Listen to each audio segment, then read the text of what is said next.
महात्मा गांधी ने mass appeal करी थी और वो जेन्युइन थी, ठीक है।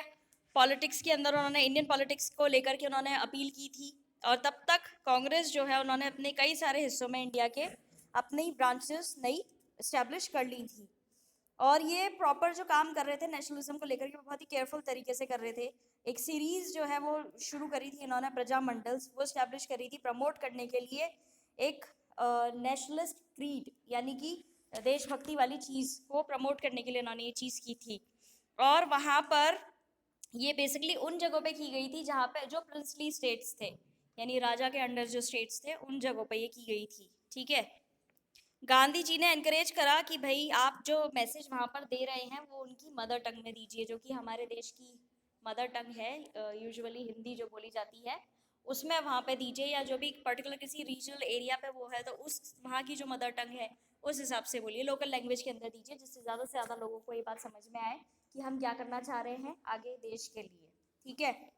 और उन्होंने ये भी बोला कि आप इंग्लिश लैंग्वेज में नहीं कीजिए, क्योंकि वो रूलर्स की लैंग्वेज है, ब्रिटिशर्स की लैंग्वेज है। अगर आप उसमें देंगे तो ये इनको समझ में नहीं आएगा, पहली बात तो क्योंकि यहाँ पे लिटरेसी रेट इतनी ज़्यादा नहीं थी उस समय में, और दूसरी बात वो उससे अपने आप को रिलेट नहीं कर पाएंगे। अब जो प्रोविंशियल कमिटीज बनी हुई थी कांग्रेस की, यानी कि उनकी चुनावी क्षेत्र एक तरीके से आप कह सकते हैं, वो जो बने हुए थे वो वहाँ पे लिंग्विस्टिक रीजन्स के थे, यानी कि जो उनकी पर्टिकुलर रीजन में थे वहाँ की भाषा से रिलेटेड ही वो चीज़ काम कर रही थी, ठीक है। और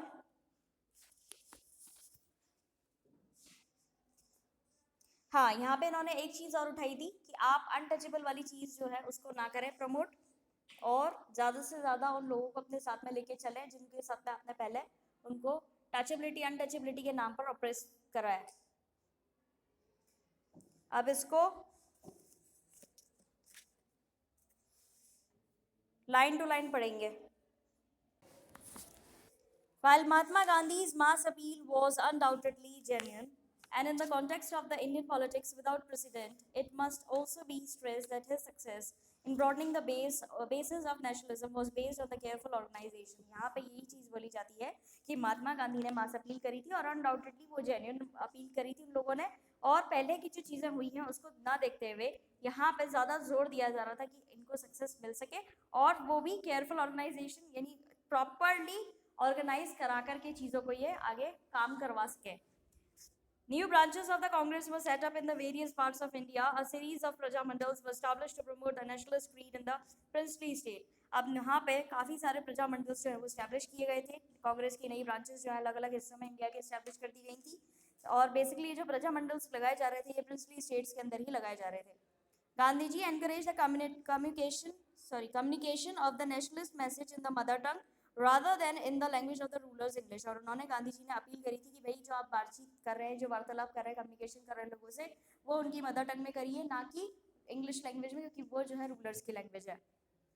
Thus, the provincial committees of the Congress were based on the linguistic regions rather than on the artificial boundaries of the British India। इसीलिए वहाँ पे जो कमिटीज बिठाई गई थी वो बातचीत जो कर रही थी, कांग्रेस की जो कमिटीज थी वो लिंग्विस्टिक रीजन्स के फोकस करते हुए काम कर रही थी कि कौन सी जगह पे कौन से रीजन में कौन सी भाषा बोली जाती है। जैसे नॉर्थ के अंदर हिंदी का प्रचलन ज़्यादा है, साउथ के अंदर दूसरी उनकी जो साउथ की लैंग्वेज है वहाँ ज़्यादा है, वेस्ट के अंदर बंगाली का ज़्यादा है। इस तरीके से जो पर्टिकुलर रीजन है उसकी जो भाषा है उसको लेके वहाँ पे काम किया जा रहा था। और जो आर्टिफिशियल बाउंड्रीज बना रखी थी ब्रिटिश इंडिया ने, जिन्होंने अपनी तरफ से टेरिटोरियल डिवीजन कर रखे थे, उसको परे रखते हुए, साइड में रखते हुए उन्होंने काम किया है। In these different ways of nationalism was taken to the farthest concerns of the country and embraced by social groups previously untouched by it। अब इस तरीके से ये जो नेशनलिज्म, देशभक्ति की भावना जो है, ये हर देश के, मतलब हमारे देश के हर कोने तक ले जाई गई, हर उस ग्रुप तक पहुंचाई गई जो अभी तक इससे अछूता था, ठीक है। अब सेकेंड पैराग्राफ के अंदर बोला गया है कि कांग्रेस जो थी पहले उसके सपोर्टर्स कौन होते थे, प्रॉस्परस बिजनेसमैन हुआ करते थे या इंडस्ट्रियलिस्ट हुआ करते थे, ठीक है। और इंडियन एंटरप्रेन्योर्स जो थे वो इस चीज़ को प्रॉपर्ली समझ गए और उनको लगा कि अगर हमें इंडिया को फ्री कराना है तो हमें ब्रिटिश कंपेटिटर्स जो हैं उनको ख़त्म करना होगा, बिल्कुल। अब यही जो एंटरप्रेन्योर्स थे जैसे कि JD बिरला, उन्होंने सपोर्ट किया नेशनल मूवमेंट को खुल करके और उनको बोला कि इसको प्रॉपर्ली करा जाए, ठीक है। दूसरे गांधी जी के जो एडमायरर्स थे, जो गरीब लोग हुआ करते थे या रिच इंडस्ट्रियलिस्ट जो थे, वो भी साथ में आए और उन्होंने बोला, सिर्फ पीजेंट्स जो थे वही गांधी जी को फॉलो नहीं करते थे, बाकी लोग भी करते थे, जो रिच थे वो भी करते थे, ठीक है। इसीलिए उन्होंने बोला कि आपको अब इंडस्ट्रियलिस्ट जो है उनको अपोज नहीं करना चाहिए और सबको साथ में लेके चलना चाहिए। बेसिकली ये चीज़ बोली गई है इस चैप्टर के अंदर। जो अलग अलग इवेंट्स हुए हैं उनकी बारीक चीज़ें जो है आपको बताई गई हैं प्रॉपर्ली, कि कहाँ पे कौन से लोगों ने सपोर्ट किया, कौन से लोग अपोजिशन में थे, फिर उनको कैसे फेवर में लाया गया, कौन किस तरह के ऑर्गेनाइजेशन को सपोर्ट कर रहा था, यही सारी चीज़ें आपको यहाँ पे जानने के लिए मिलेंगी। अब इसको लाइन टू लाइन पढ़ते हैं। By now, among the supporters of the Congress were some very prosperous businessmen and industrialists. अब अभी तक जो सपोर्टर्स रहे कांग्रेस के वो काफ़ी अच्छे फले फूले और रिच बिजनेसमैन के साथ साथ इंडस्ट्रियलिस्ट भी थे। Indian entrepreneurs were quick to recognize that in a free India, the favors enjoyed by their British competitors would come to an end. और यहाँ पर वो चीज़ इंडियन एंटरप्रेन्योर्स ने पहले ही क्विक एनालिसिस कर लिया था कि भाई अगर आपको इंडिया को फ्री कराना है तो जो लोग ब्रिटिश कॉम्पिटिटर्स हैं, ठीक है, जो उनके फेवर्स इंजॉय करते हैं उनको ख़त्म करना पड़ेगा। यानी कि जो रिच लोग थे, जो ब्रिटिशर्स उनको अपने फेवर में लेके चलते थे, वो चीज़ आपको यहाँ पे ख़त्म करनी पड़ेगी अगर आपको अपने देश को आज़ाद कराना है तो।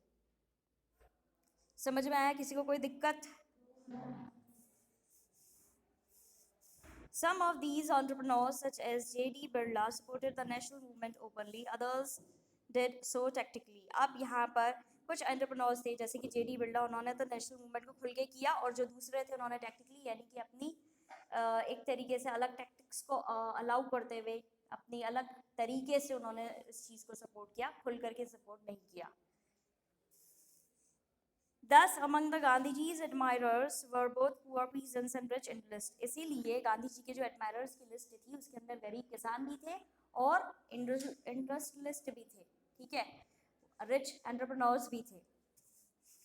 Although the reason why peasants followed Gandhi is somewhat different from and perhaps opposed to the reasons of the industrialists. अब जो दोनों के ही रीजन थे कि गांधी जी को वो क्यों फेवर करते थे, पुअर पीजेंट्स जो थे उनका अलग फेवर था, उनका अलग रीजन थे कि वो क्यों गांधी जी को सपोर्ट करते थे, और जो रिच इंडस्ट्रियलिस्ट थे, जो एंटरप्रेन्योर्स थे, उनका रीजन अलग था। क्या था वो मेंशन नहीं है, ठीक है।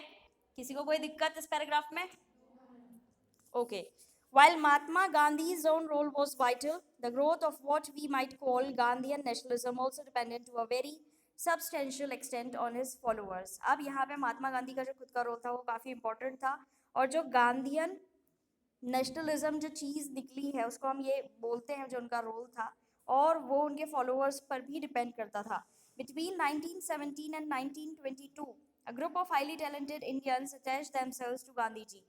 अब 1917 से 1922 का जो पीरियड था उसमें कई सारे इंटेलेक्चुअल्स जो हैं, टैलेंटेड इंडियंस जो हैं, उन्होंने अपने आप को गांधी जी से जोड़ लिया था। उनके नाम है महादेव देसाई, वल्लभ भाई पटेल, जेबी कृपलानी, सुभाष चंद्र बोस, अब्दुल कलाम आज़ाद, जवाहरलाल नेहरू, सरोजनी नायडू, गोविंद बल्लभ पंत एंड सी राजागोपालचारी। ये बेसिकली वो नाम है जो इंटेलिजेंट लोगों ने अपने आप को जोड़ लिया था गांधी जी से। Notably, these close associates of Gandhi ji came from different regions as well as different religious traditions. अब आप जैसे कि नाम पढ़ के ही समझ सकते हैं कि ये लोग अलग अलग एरिया से बिलोंग करते हैं और अलग अलग कल्चर से बिलोंग करते हैं, ठीक है, अलग अलग इनके ट्रेडिशंस थे, ये सब साथ में आए। In turn, they inspired countless other Indians to join the Congress and work for it. और इसी के लिए उन्होंने अलग अलग लोगों को इंस्पायर किया, ठीक है, अलग अलग लोगों को, क्योंकि वो अलग अलग फील्ड से थे तो सबको साथ में लेकर के आए और इनके फेवर में काम करवाया।